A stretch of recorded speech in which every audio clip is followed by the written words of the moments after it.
Good evening, and it's great to have you with us here on a Tuesday night, and we begin with that firestorm over comments made at the White House today. While being pressed on Syria and the strategy moving forward, the White House press secretary, in talking about Bashar al-Assad, said even someone as despicable as Hitler didn't sink to the level of using chemical weapons. More than 1 million people died in Hitler's gas chambers. Sean Spicer apologizing just moments ago, and you're about to hear it. We begin with ABC senior White House correspondent Cecilia Vega. Secretary of State Rex Tillerson landing in Russia today as the U.S. put Moscow on notice, accusing the Kremlin of engaging in a full-scale cover-up of that deadly Syrian chemical weapons attack. But just as the White House was talking tough, Press Secretary Sean Spicer ignited a firestorm during his daily briefing by suggesting not only that Bashar al-Assad is worse than Adolf Hitler, but that Hitler did not use chemical weapons during World War II. You had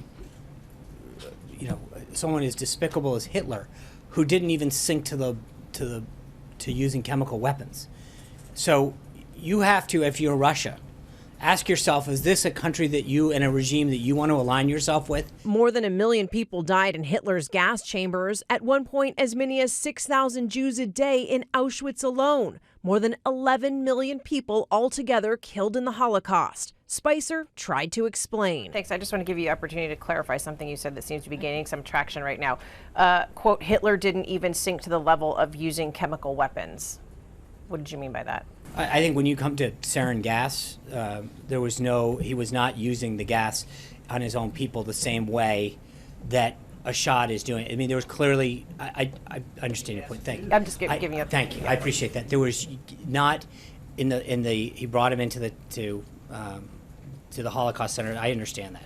But I'm saying in the way that Assad used them, where he went into towns, dropped them down to innocent into the middle of towns, it was brought to it. So the use of it, and I appreciate the clarification there. That was not the intent. The reaction immediate. Israel's intelligence minister calling Spicer's comments grave and outrageous, adding, "We must demand that he apologize or resign." It's the second time in as many days Spicer has had to walk back his own words.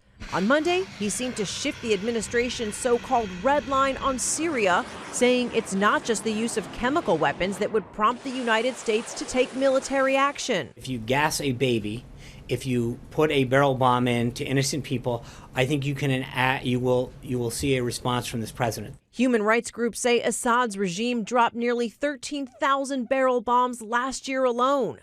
And they did it again today. But the White House rushing to clarify, saying nothing has changed. There is no new red line. This afternoon, Secretary of Defense James Mattis upping the ante with this new warning to Syria. If they use chemical weapons, they are going to pay a very, very stiff price. And Cecilia Vega with us live from the White House tonight. And Cecilia, we want to get back to Sean Spicer's comments there, because he did apologize for saying even Hitler didn't use chemical weapons just moments ago. He went on cable television to issue that apology. Let's take a look. Was obviously trying to make a point about the heinous acts that Assad had made against his own people last week, using chemical weapons and gas. And frankly, I mistakenly used an inappropriate and insensitive reference to the Holocaust, for which, frankly, there is no comparison. And for that, I apologize. It was a mistake to do that. And Cecilia, as you know, Spicer was then asked if he himself is now concerned that his own credibility is at stake here. Yeah, David, he doesn't believe that he's got a credibility problem. He says that's why he's on TV right now making these apologies. He says when you make a mistake, you own it. But, David, I think the bigger question tonight is not whether Sean Spicer thinks he has a credibility problem. It's whether the president thinks Sean Spicer has a credibility problem. Cecilia Vega at the White House for us. Thank you, Cecilia.